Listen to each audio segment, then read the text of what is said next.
सभी पेरेंट्स एवं मेरे स्टूडेंट्स को हेलो। माय बोली कोचिंग क्लासेस में आप सभी का स्वागत है।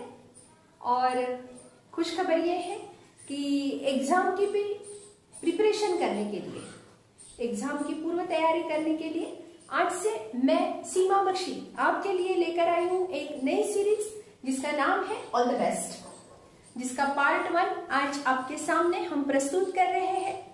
तो चलिए, बहुत सारे बच्चों के मन में डाउट्स होंगे, बहुत सारे पेरेंट्स के मन में कुछ क्वेश्चंस होंगे, तो शायद इस सीरियल के द्वारा आप लोगों के मन में जो भी क्वेश्चंस है वो क्वेश्चंस के आंसर्स आपको मिल जाएंगे, आप लोगों के डाउट्स जो है वो क्लियर हो जाएंगे और ऑल द बेस्ट जो है हमारा वो आप लोगों के लिए यूजफुल हो और आप बहुत यशस्वी हो जाए, यही कामना के लिए आज से ये सीरीज जो है यही हम शुरू कर रहे हैं आपका साथ देने के लिए।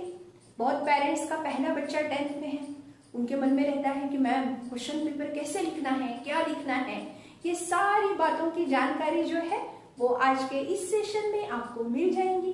तो चलिए शुरू करते हैं आज का हमारा सेशन जिसका नाम है ऑल द बेस्ट और उसका पार्ट 1। ऑल डियर स्टूडेंट्स,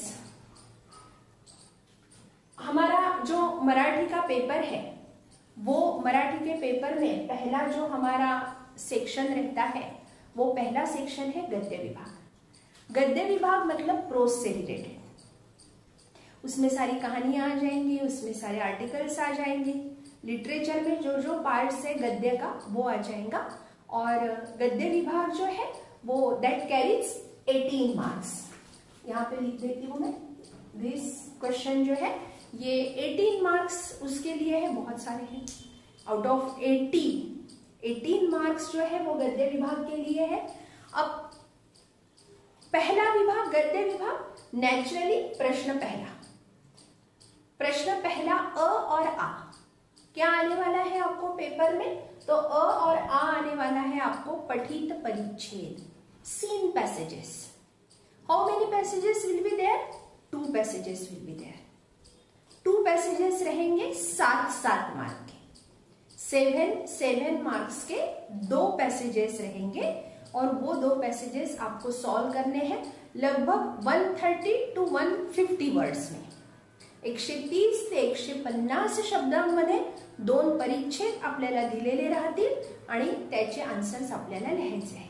आता कसे दिलेले राहतील ते जे 2 परिच्छेद आहेत ते लेट अस स्टार्ट। पहला प्रश्न जो है, प्रश्न पहला अ और प्रश्न पहला आ, उसमें आकलन कृति है।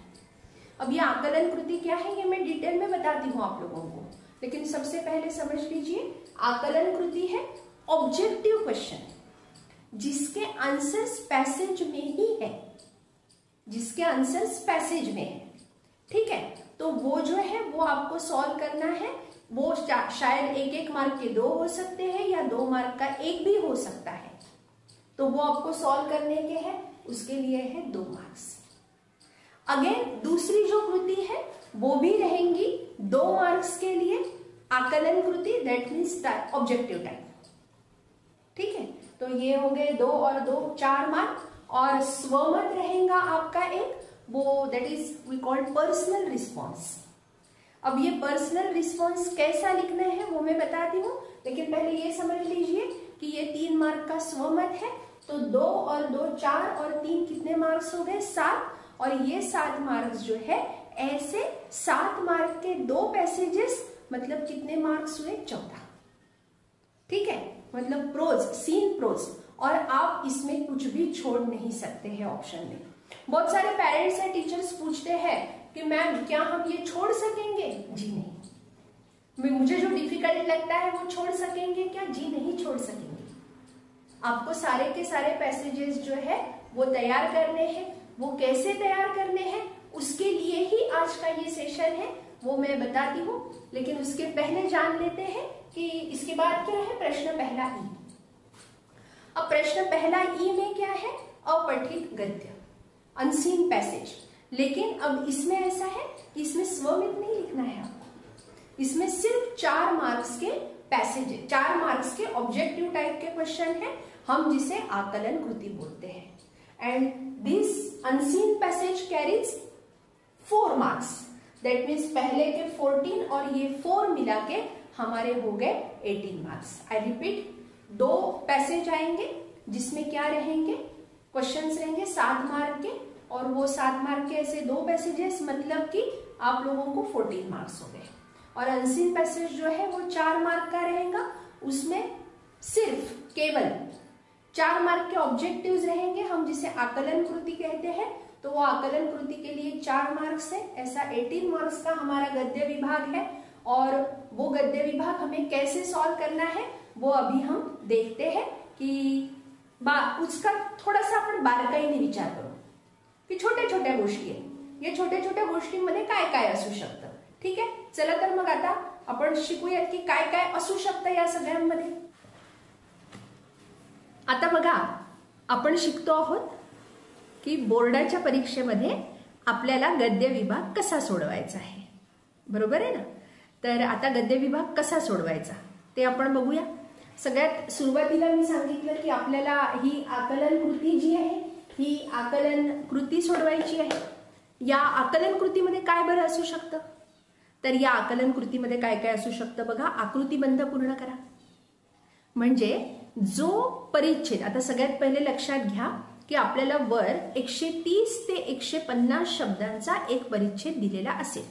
There will be a passage of 130 to 150 words. मग काय करायचं आपल्याला, तर सर्वप्रथम तो परिच्छेद आपल्याला केअरफुली वाचायचा आहे। सगळ्यात पहिले तर मला काय वाटतं माहितीये का विद्यार्थी मित्रांनो, कि आप लोगों ने क्या करने को होना कि जब भी आप गद्य पढ़ते हैं, जब भी आप प्रोज पढ़ रहे हो, तब आपने प्रोज एकदम केअरफुली पढ़ने को होना। जे जे कठीण शब्द आपल्याला वाटतात त्या सगळ्या कठीण शब्दांच्या खाली आपण अंडरलाईन करायची आहे। त्यानंतर आपल्या शिक्षकांच्या सहाय्याने किंवा एखादा संदर्भ जे पुस्तक असतं त्या पुस्तकाच्या सहाय्याने आपण काय करायचं आहे, तर आपण त्या संदर्भ पुस्तकाच्या सहाय्याने वगैरे आपलं जे शंका आहेत त्या शंका आपण क्लिअर करायच्या आहेत। ठीक आहे, तर हे झालं आपलं वाचनाच्या बाबतीत। वाचन करताना मन एकदम शांत असायला हवं आपलं, आणि हे शांत मन जे आहे हे मन शांत असेल, एखाद्या शांततेच्या ठिकाणी आपण बसा, एक कोपरा शोधा आणि एक रजिस्टर आपल्या जवळ ठेवा। रजिस्टर मध्ये त्या चॅप्टरचं आपल्याला नाव लिहायचं आहे। गद्य विभाग जो असेल उपास, उपास असं नाव लिहून ठेवा। खरा नागरिक, जंगल डायरी, त्याच्यातले कठीण शब्दार्थ काढा।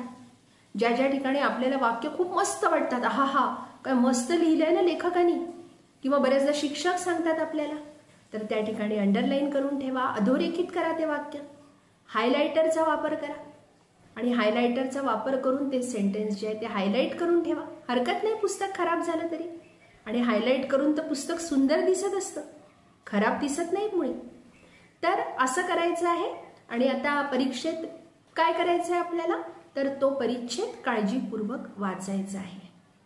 आणि तो काळजीपूर्वक वाचल्यानंतर मग आता आपण प्रश्नांकडे वळूया। आकलन म्हणजे काय, ग्रास्पिंग। परीक्षकाला पेपरमध्ये हे बघायचं आहे की तुम्ही तो जो परिच्छेद आहे तो तुम्हाला किती ग्रास्प झाला हे बघायचंय। तर तो ग्रास्प झालेला परिच्छेद जो आहे तुम्हाला, तर तो तुम्ही लक्ष ठेवा। आणि मग आता काय काय असू शकतं त्याच्यामध्ये बघा, आकृतीबंध पूर्ण करा। आता लक्षात काय ठेवायचं आहे, आकृती ही पेननीच काढायची आहे, पेन्सिलचा वापर करायचा नाही। या 2 मार्कांच्या मध्ये काय काय असू शकतं, आकृती पूर्ण करा, कोष्टक, तक्ता, यादी, वंशवृक्ष, एखादा वेब डायग्राम, ट्री डायग्राम असं असू शकेल त्याच्यामध्ये तुम्हाला, ते तुम्हाला पूर्ण करायचं। एखादा चार्ट असू शकेल तो पूर्ण करायचा आहे। त्यानंतर क्रोनोलॉजिकल ऑर्डर असू शकेल, ज्याला मराठीमध्ये घटनाक्रम असं म्हणतात, तर तो घटनाक्रम पण तुम्ही लावू शकता। सहसंबंध लिहा, तक्ता, ओघवता तक्ता, फ्लो चार्ट ज्याला तुम्ही इंग्रजीत म्हणता ते असू शकेल, जोड्या लावा असू शकेल, विधान पूर्ण असू शकेल, कारणे द्या असू शकेल, रिकाम्या जागा भरा असू शकेल, काहीही असू शकेल। आणि हे सगळंच्या सगळं कसं येणार आहे तुम्हाला, हे 4 मार्कांसाठी। आकलन कृतीच्या किती कृती आहे? 2. 2 आणि 2 म्हणजे 4. आणि त्या 2 पॅसेजमध्ये आणि अनसीन पॅसेजमध्ये सुद्धा केवळ 4 मार्कांच्या या काय असणार आहेत? तुम्हाला आकृती पूर्ण करा. मी उदाहरणादाखल तुम्हाला एक सांगते की या ठिकाणी एक पॅसेज आहे, तो उपासचा आहे आणि तिथे वर दिलेला आहे. कोणते लिहा? नेहमी तिरके बोलणारे आणि मग नंतर डॅश दिलेली आहे.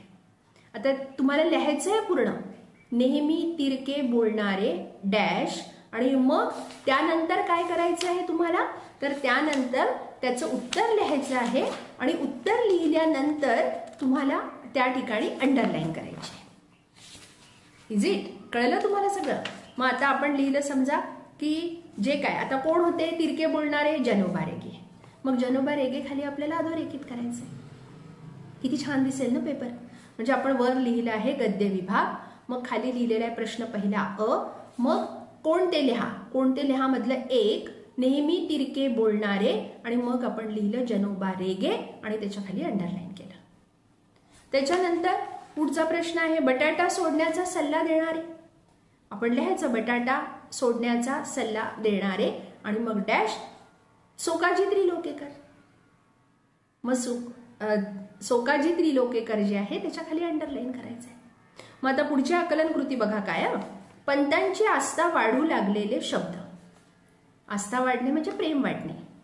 पंतांची आस्था वाढू लागलेले शब्द, आणि मग खाली फ्लो चार्ट आहे आणि 2 बॉक्स दिलेले आहे. आपण पेननी ते ड्रॉ करायचं आहे आणि पेननी ड्रॉ केल्यानंतर एका याच्यात येईल आपलं प्रोटीनयुक्त पदार्थ आणि दुसऱ्या याच्यात येईल चरबीयुक्त द्रव्य. हे काय झालं? पु ल देशपांडेंना या 2 शब्दांविषयी खूप आस्था वाटायला लागली, म्हणून आपल्याला काळजीपूर्वक परिच्छेद वाचणं गरजेचं आहे. एवढं मित्रांनो लक्षात ठेवा. हे झालं आकलन कृतीविषयी. आता आकलन कृती काहीही येऊ शकेल हे लक्षात ठेवा. आता आपण वळूयात स्वमतकडे. स्वमत हा प्रश्न विद्यार्थी मित्रांनो 3 मार्कांचा आहे. म्हणजे 2 परिच्छेद मिळून आपल्याला किती मार्क्स आहेत? 6. म्हणजे that is as good as essay. तो जवळपास एसे सारखा आहे, निबंधासारखा लिहायचा आहे. आता कोणत्याही प्रश्नाचं स्वमताचं उत्तर लिहिताना तिथे 3 पॅरेग्राफ असायला हवे. 3 परिच्छेद हे गरजेचे आहे. आणि आता सगळ्यात महत्वाचं स्वमत. स्वमत म्हणजे स्वतःचं मत, आणि ते मांडण्याचा आपल्याला या ठिकाणी पूर्ण अधिकार दिलेला आहे. याला म्हणतात मुक्त प्रश्न, मुक्तोत्तरी प्रश्न. मुक्त उत्तर आहे. म्हणजे समजा असं असेल, आता आपण उपास याच्याविषयी जर बघितलं तर तुम्ही कधी उपास केला आहात का आणि कसा, है ना? आता याचा आपली प्रस्तावना अशी नाही येणार की उपास हा पु ल देशपांडे यांनी लिहिलेला विनोदी पाठ आहे आणि यामध्ये त्यांनी वजन कमी करण्यासाठी जे उपास केले त्याचं विनोदी चित्रण केलंय. नाही, गल्लत करू नका. या ठिकाणी तुमचं मत मांडायचं आहे. आता तुमचं मत की आमच्या घरी आजी आणि आजोबा आठवड्यातून महिन्यातून बरेच उपास करत असतात. आजी ज्यावेळी उसळ करते किंवा भगर करते त्यावेळी मला सुद्धा वाटतं की उपास करावा, पण आई नेहमी नको नको म्हणत असते. पण म्हणून मी एकदा ठरवलंच की मी प्रत्येक गुरुवारी उपास करणार. उपास करायचे ठरवले आणि उपास केला. ही झाली प्रस्तावना. आता दुसऱ्या ह्याच्यात कसा केला? गुरुवारी सकाळीच उठलो आणि बिस्किटांच्या बरणीला हात लावला. तर आजी म्हणाली, अरे आज तुझा उपास ना, आज उपास करायचं म्हणतोस ना, आणि लगेच बरणीवरचा हात मागे नेला, है ना? मग पोटात कावळे ओरडत होते. आजी आणि स्वयंपाकघर याकडेच माझं लक्ष राहिलं होतं. 11:30 वाजून गेले तरी आजीचा उसळीचा पत्ता नव्हता. आता मात्र मला आजीला म्हणावे लागले की आजी मला फार भूक लागली ह. आणि मग आजीने उसळ केली. मी उसळ मस्त खाल्ली, पण उपास नसताना उसळीची जी चव लागते ना ती त्या दिवशी मला लागली नाही, हे मात्र खरं. आजीने उसळ दिली. परत मला 4 वाजता बाजूच्या घरातून कुठून तरी कचोरी सारखा सुगंध आला आणि मला कचोरी खाण्याची इच्छा झाली. मी स्वयंपाकघरात गेलो आणि डबे हुडकायला लागलो, आजोबांचा आवाज आला, अरे आज उपास ना तुझा. पुन्हा बरड्यांवरचा डब्यावरचा हात मागे घेतला. काय विचारता, जी पोट सगळे म्हणत होते खाऊ येऊ देत, खाऊ येऊ देत, पण उपास केला होता ना, करणार काय. शेवटी एकदाची संध्याकाळ झाली आणि आजीने 2 राजगिऱ्याचे लाडू दिले. राजगिऱ्याच्या लाडूने माझे पोट काही भरेना. आजीच्या लक्षात यायला वेळ लागला नाही. आजी म्हणाली, अरे तू लहान आहेस, हरकत नाही, तुला पोळी भाजी खायची आहे का, आज घरी तिखट मिठाच्या पुऱ्या सुद्धा आहेत हा. आणि मग काय, पडत्या फळाची आज्ञा पाळून मी लगेच डायनिंग टेबलवर बसलो आणि पुरी भाजीवर ताव मारला आणि मस्तपैकी रात्री झोपी गेलो. आता शेवटचा पॅरेग्राफ. अशा प्रकारे माझा उपास हा त्या दिवशी आजीच्या प्रेमामुळे मोडला खरा, पण नंतर मात्र माझे उपास करण्याचे काही धैर्य झाले नाही. असं लिहायचंय. हे 3 पॅरेग्राफ, याला म्हणतात स्वमत. हे झालं स्वमत, है ना. आता स्वमत लिहिताना काय आहे, तर उतार्यात जर काही विचारलेलं असेल, आता काय काय प्रश्न विचारले जाऊ शकतात पहा. दिलेल्या उतार्यातील विचार स्पष्ट करून सांगा. सेंट्रल कॉन्सेप्ट काय आहे त्याची, मध्यवर्ती कल्पना काय आहे त्याची. त्याच्यानंतर दुसरं असं असू शकतं की दिलेल्या उतार्यातील विचार, म्हणजे जसं उपासचा असेल, आजच्या परिस्थितीत लागू पडतो का, किंवा खरा नागरिक मधला मुलगा जे काही वागला तर ते तुम्ही करू शकता का, किंवा दिलेल्या उतार्यातील विचाराला अनुसरून स्वतःची जबाबदारी समजावून सांगा. म्हणजे फुटप्रिंट्स असतील तर फुटप्रिंट्समध्ये असं असू शकतं की तुम्ही प्रदूषण कसे दूर करू शकता, प्रदूषणाला तुम्ही कसा आळा घालू शकता, बरोबर.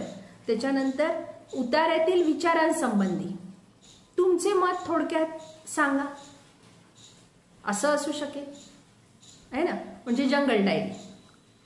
प्राणीप्रेम याविषयी तुमचे मत सांगा. तुमच्या घरी कोणता प्राणी आहे का, तुम्ही त्याच्याशी कसे वागता, तुमच्या घरातले लोक त्याच्याशी कसे वागतात. किंवा पाठातील एका घटकाचे आत्मकथन लिहा.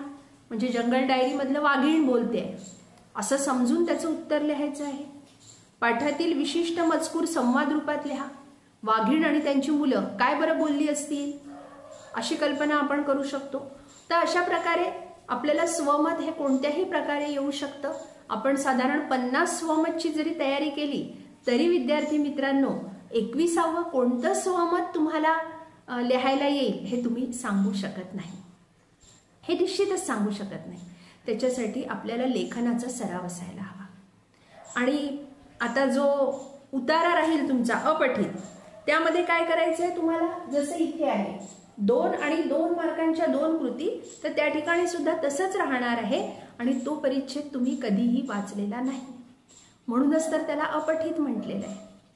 तर तो अपठित तुम्हाला जो आहे तो वाचायचा आहे आणि छान लिहून काढायचा आहे तो तुम्हाला. तर तुम्ही असं छान सराव करा गद्य विभागाची. गद्य विभागामध्ये समजा जर आपले स्वमत मध्ये कटलाच तर सगळे मिळून एखादा मार्क कटू शकतो, तरी तुम्हाला 18 पैकी 17 मार्क्स मिळायला हरकत नाही. आणि किंबहुना ते मिळायलाच हवे. आणि अजून आपल्याला परीक्षेला अवकाश आहे. यावर्षी कोरोनामुळे आपले काही चॅप्टर्स सुद्धा जे आहेत ते स्किप झालेले आहेत. तुमचा अभ्यास थोडा कमी झालेला आहे. तर तुम्ही छान सराव करा आता स्वमत लिहिण्याची आणि गद्य विभागाची मस्त तयारी करा एकदम. स्वतः छान टेस्ट द्या. मी सुद्धा तुम्हाला टेस्ट पाठवीन. मी सुद्धा एक टेस्ट सिरीज सुरू करणार आहे आता. त्याच्यामध्ये क्वेश्चन वाईज प्रॅक्टिस असणार आहे. त्यामध्ये एक प्रश्न आपल्याला नुसता स्वमतचा असणार आहे, हे लक्षात घ्या. तर हरकत नाही विद्यार्थी मित्रांनो, all the best. He series खास तुमच्यासाठी सुरू केलेली आहे. आणि त्याच्यामधला आपला पुढचा जो भाग आहे तो असणार आहे पद्य विभागाचा. आणि तो तुम्ही सगळेजण छान ऐकून घ्याल. हा आजचा व्हिडिओ जो आहे तुम्ही हवं तर 2 वेळा पहा, नीट समजून घ्या.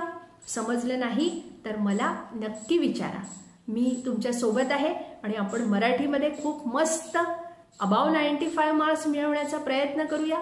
माझी काहीही मदत लागल्यास तुम्ही मला कधी फोन करू शकता, माझ्याशी बोलू शकता, माझ्याकडे येऊ शकता. चला तर मग ऑल द बेस्टच्या पुढच्या भागामध्ये आपण भेटणार आहोत. पण तत्पूर्वी एक सूचना द्यायची राहिली. ती अशी की स्वमत लिहिताना खाडाखोड करू नका.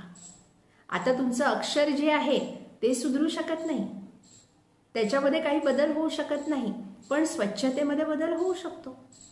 जर आपण इथे गोंधळलेले नसू, जर कन्फ्यूज नसू, तर काय होईल, निश्चितच आपल्याला लिहिताना सुद्धा आपण गोंधळलेले नसू तर स्क्रॅचेस होणार नाही. त्यामुळे स्वमत लिहिताना पॅरेग्राफच्या खाली बरोबर पॅरेग्राफ, परिच्छेदाच्या खाली परिच्छेद, आकलन कृती या पेननीच ड्रॉ केलेल्या असायला हवा. कुठेही पेन्सिल वापरू नका. पेपरच्या दोन्ही बाजूंना मार्जिन जी आहे ती आपल्याला ड्रॉ करायची आहे आणि गद्य विभाग ज्या ठिकाणी संपेल त्या ठिकाणी आपलं पेज सोडून द्यायचं आहे. आणि आता आपण पद्य विभागात भेटणार आहोत. तोपर्यंत बाय, भेटूया. ऑल द बेस्टच्या पुढच्या भागात.